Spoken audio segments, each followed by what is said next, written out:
Ang mabaw nga panabot ug dili makiangayon nga hunahuna mamahimong babag sa espirituhanong kaamguhan ug sa tinuod nga pakighimamat sa Ginoo.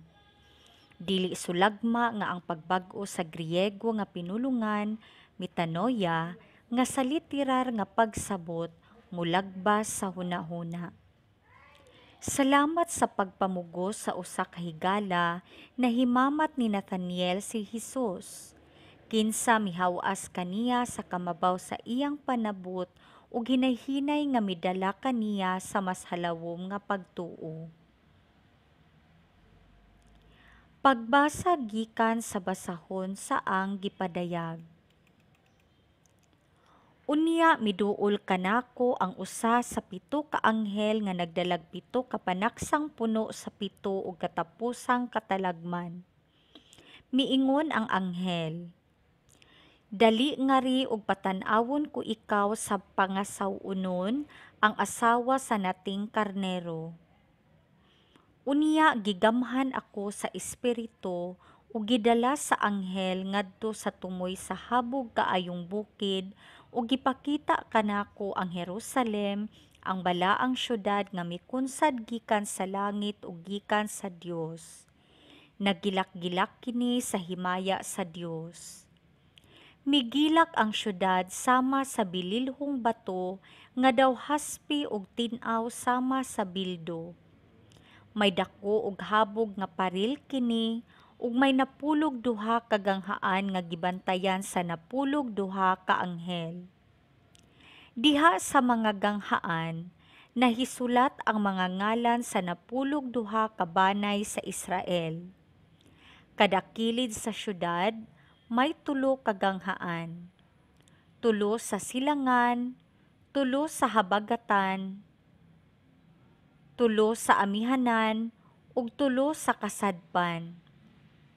Gitukod ang paril sa syudad ibabaw sa napulog duha ka sukaranang bato nga gisulatan sa ngalan sa napulog duha ka apostoles sa nating karnero. Ang pulong sa Ginoo. Salmo responsoryo.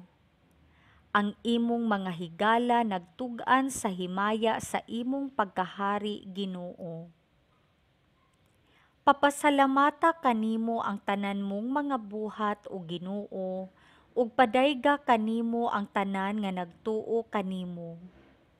Pasultiha sila bahin sa himaya sa imong gingharian, ug pasuginla sila sa imong gahom. Ang imong mga higala nagtug-an sa himaya sa imong pagkahari, Ginoo. Pasaysaya sila sa katawhan mahitungod sa imong gahom ug sa mahimayaong kasanag sa imong gingharian.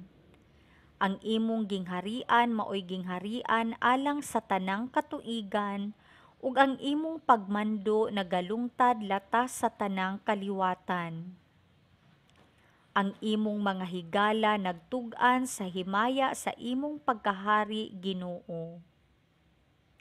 Ang Ginoo matarong diha sa tanan niyang mga paagi ug balaan diha sa tanan niyang mga buhat. Ang Ginoo haduol sa tanan nga nagsangpit kaniya, sa tanan nga nagatawag kaniya diha sa kamatuoran. Ang imong mga higala nagtug-an sa himaya sa imong pagkahari, Ginoo. Pagbasa gikan sa Ebanghelyo sumala ni San Juan. Gipangita ni Felipe si Nathaniel ug giingnan. Gikahibalag namo ang gihisgutan ni Moises sa basahon sa balaod ug gihisgutan usab sa mga propeta. Siya mao si Jesus, ang anak ni Jose nga taga Nazaret. Duna bagoy maayo nga gikan sa Nazaret? Nangutana si Nathaniel. Ngari ug tan-aw, mitubag si Felipe. Sa pagkakita ni Jesus kang Nathaniel nga nagpadulong kaniya, miingon siya, ani ay tinuod gayud nga Israelita ug walay ikasaway kaniya. Nganong nakaila ka man kanako? Nangutana si Nathaniel kaniya. Si Jesus mitubag, nakita ko ikaw didto ilalom sa kahoyng igera sa wala kapatawgan ni Felipe. Si Nathaniel mitubag, magtutudlo, ikaw mao ang anak sa Dios, ikaw ang hari sa Israel. Si Jesus miingon, mituo ka ba tungod lang kay miingon ako kanimo nga nakita ko ikaw ilalom sa kahoyng igera? Makakita kag mas kahibulungan pa kay niini.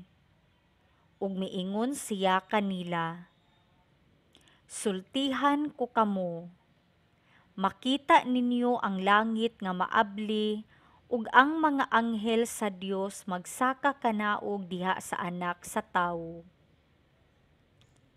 Ang Ebanghelyo sa Ginoo.